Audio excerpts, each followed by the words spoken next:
अस्सलाम वालेकुम स्टूडेंट्स, क्या हाल है आपका। उम्मीद है आप खैरियत से होंगे जी। तो स्टूडेंट्स आज हमारे पास है एक्सरसाइज 1.3 का क्वेश्चन नंबर 7। स्टूडेंट ये बहुत इंपॉर्टेंट है, इसलिए यहाँ पे वेरी वेरी इंपॉर्टेंट लिखा है मैंने।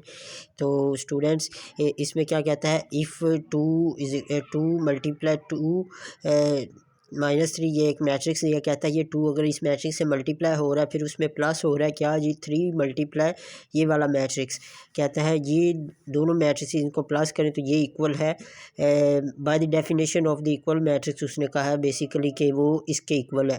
तो कहता है आप फाइंड करें, then find A and B, A और बी की वैल्यू फाइंड करनी है। देखें यहाँ पे ए दिया हुआ है और ये बी दिया हुआ है दूसरे मैट्रिक्स में। ठीक है स्टूडेंट्स, आपने कंफ्यूज नहीं होना, ये कोई मुश्किल बात नहीं है। जस्ट आपने क्या करना है, ये वाला 2 है ना जो स्टूडेंट्स, इसे आपने अंदर मल्टीप्लाई करवा देना है। और इधर जो है ना स्टूडेंट्स 3 है, 3 को अंदर मल्टीप्लाई करवाएंगे। देन स्टूडेंट्स आप क्या करेंगे, जो दोनों का आंसर आएगा ना, ये दरम्यान में प्लस है, इन दोनों को आपस में प्लस कर देंगे। तो प्लस करने के बाद आप इक्वल रख लेंगे इस मैट्रिक्स के। ठीक है, जैसे हमने जो हमारी ये एक्सरसाइज थी 1.1 उसमें क्वेश्चन था शायद 3 था स्टूडेंट्स। तो उसमें हमने किया था बाय इक्वल मैट्रिसेस, तो हमने कॉरिस्पॉन्डिंग एंट्रीज को सेम रखा था, अगर आपको याद हो तो।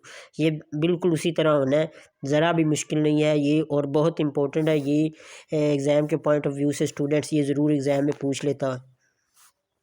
ठीक है स्टूडेंट्स, इसे सॉल्व करते हैं।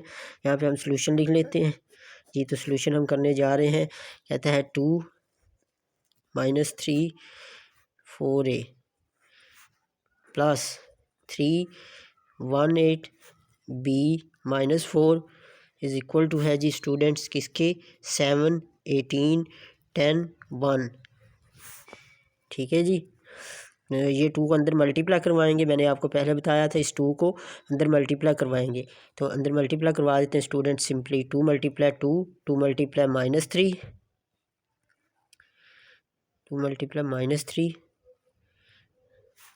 और 2 मल्टीप्लाई 4, 2 मल्टीप्लाई a प्लस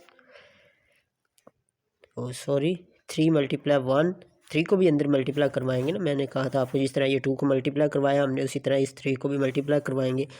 तो 3 multiply 8, 3 multiply b and 3 multiply -4।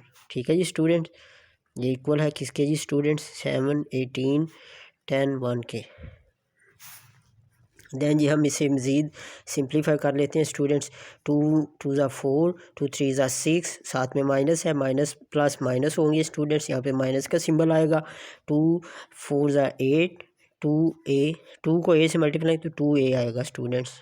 ये आपने 8वीं क्लास में फैक्टराइजेशन में पढ़ा होगा, अगर नहीं पढ़ा तो आप इंशाल्लाह इस क्लास में ज़रूर ये मैं आपको क्लियर कर दूँगा इंशाल्लाह। नेक्स्ट आगे जो आपकी एक्सरसाइजेज या क्वेश्चन या चैप्टर आने वाले हैं ना स्टूडेंट्स, उसमें आपको ये चीज़ें मज़ीद क्लियर हो जाएंगी। तो 3 1 ज़ा 3, 3 8 ज़ा 24 और 3b आ जाएगा ना, ये 3 मल्टीप्लाई b तो 3b आए, जैसे यहाँ पे 2a आया है। 3 4 ज़ा 12 होता है और साथ में माइनस है स्टूडेंट, माइनस प्लस माइनस हो जाएंगे तो 12 माइनस का आ जाएगा इज इक्वल टू वही मैट्रिक्स एज इट इज़ आपने नीचे लिख लेना है। ठीक है जी स्टूडेंट्स, कोई मुश्किल बात नहीं है। मैंने क्या किया है, पहले 2 को अंदर मल्टीप्लाई करवाया, इधर 3 को अंदर मल्टीप्लाई करवाया है और इसे मज़ीद सिंप्लीफाई किया हमने। यहाँ पे मल्टीप्लाई करवाने के बाद इसको ये आंसर आ गया है इसका, ये वाले मैट्रिक्स का। 2 मल्टीप्लाई अंदर करवाने से और ये 3 को अंदर मल्टीप्लाई करने से ये आ गया हमारा। ठीक है, और सिंपली इक्वल टू लिख दिया मैंने ये वाला मैट्रिक्स। ठीक है स्टूडेंट्स, आगे चलते हैं। दरमियान में अब प्लस है, अब हम इन दोनों को आपस में प्लस करेंगे स्टूडेंट्स। तो 4 + 3 8 + 3b 8 + 3b -6 + 2 4 2a + -12। ठीक है जी स्टूडेंट्स, इक्वल टू है जी स्टूडेंट्स किसके, 7 18 10 1 के। ठीक है स्टूडेंट्स, नेक्स्ट चलते हैं, इसे मज़ीद सिंप्लीफाई करते हैं। 4 + 3 क्या आ गया स्टूडेंट, 7 आएगा, माइनस का 6 है, प्लस का 24 है। तो इसका मतलब ये है कि 24 में से हम माइनस करेंगे 6 को। ठीक है स्टूडेंट, और साथ में सिंबल क्या आएगा, जो बड़ी रकम के साथ है, बड़ी रकम के साथ प्लस है तो इधर प्लस आप लिख भी दें तो कोई टेंशन वाली बात नहीं है, ना भी लिखें तो कोई बात नहीं है। मैंने आपको बताया था अगर सब्ट्रैक्शन और एडिशन की बात हो रही हो तो आपने देखना है कि बड़ी रकम के साथ क्या लिखा हुआ है। जब मल्टीप्लिकेशन की बात करेंगे फिर हम बड़ी रकम को नहीं देखेंगे, फिर हम देखेंगे प्लस और माइनस को, कि माइनस प्लस माइनस होता है तो फिर हम माइनस लिखेंगे। लेकिन यहाँ पे आप कहें कि ये माइनस प्लस तो माइनस होता है, तो यहाँ पे हम प्लस क्यों लगा रहे हैं? वो इसलिए लगा रहे हैं क्योंकि हम यहाँ पे मल्टीप्लाई नहीं कर रहे, हम यहाँ पे कर रहे हैं एडिशन और सब्ट्रैक्शन पे। ठीक है स्टूडेंट्स, हम बात कर रहे हैं एडिशन और सब्ट्रैक्शन पे स्टूडेंट्स, इसलिए हम जो है बड़ी रकम को देखेंगे कि उसके साथ कौन सा सिंबल है, वो हम इसके साथ नीचे लगाएंगे। अच्छा, तो 6 इसमें से माइनस होगा तो क्या रह जाएगा? 18। ये आपने एज इट इज़ लिख लेना है। आप देखिए ना, अगर इधर बी होता, 8b होता तो प्लस करके 3b होना था तो वो बन जाता था 11b। ठीक है स्टूडेंट, 11b बन जाना था। तो क्योंकि इन दोनों की ये जो अलजेब्रिक फॉर्म्स थी ना वो सेम होनी थी। अब इनकी इसकी अलजेब्रिक फॉर्म बी है जबकि इसके साथ कोई अलजेब्रिक फॉर्म नहीं दी हुई।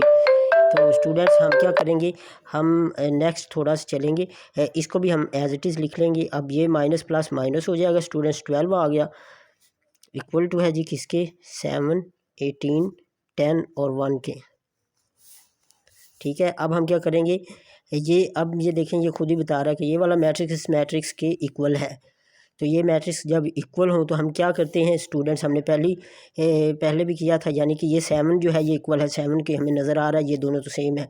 18 इक्वल है 18 के, लेकिन ये दोनों जो है ना ये इसके इक्वल नहीं आ रहे। ये तो 8 + 3b 10 के इक्वल नहीं है, 2a - 12b। तो इसको इक्वल करने के लिए हम क्या करेंगे, हम लिखेंगे by definition of equal matrix, definition of equal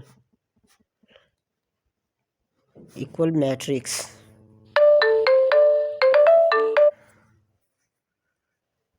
ठीक है students, definition of equal matrix लिख लिया हमने स्टूडेंट्स।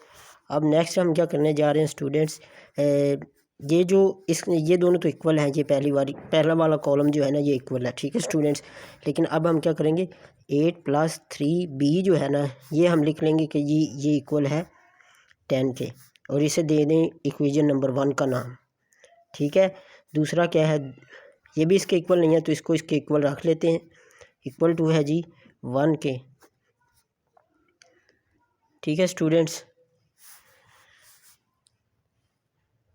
ओके जी, आगे हम चलते हैं। आगे हम क्या करेंगे स्टूडेंट्स, अब इसको 1 बाय 1 दोनों को सॉल्व करेंगे। हम लिख लेते हैं फ्रॉम इक्वेशन 1 से क्या हमें मिलेगा, ये वाला, इसे एज इट इज़ नीचे पहले लिख लें। ठीक है, अब 3b लिख लेंगे हम, 3b इक्वल टू है 10 के। अब ये जो 8 है ना ये इधर 10 के नीचे चला जाएगा। ये मैथ का रूल है स्टूडेंट्स, ये मैथ का रूल है।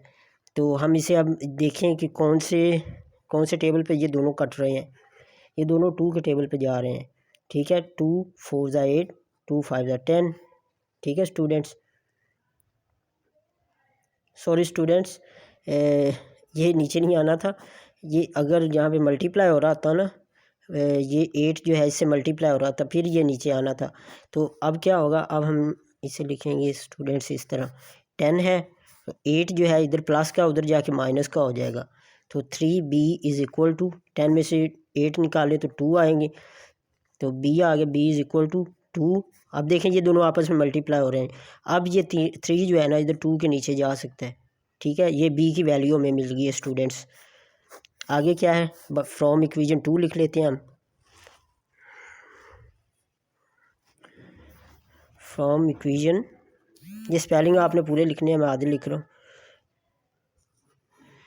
फ्रॉम इक्वेशन 2 इक्वेशन हमें क्या दी हुई है, 2a - 12 = है जी 1 के। तो सेम एज इट इज़ करेंगे, 2a को इधर रहने दें, अलजेब्रिक फॉर्म को इधर रहने, क्योंकि ये हमने फाइंड करना है, = है 1, और 12 उधर जाके इधर माइनस का उधर जाके प्लस का हो जाएगा। तो क्या आ गया स्टूडेंट्स,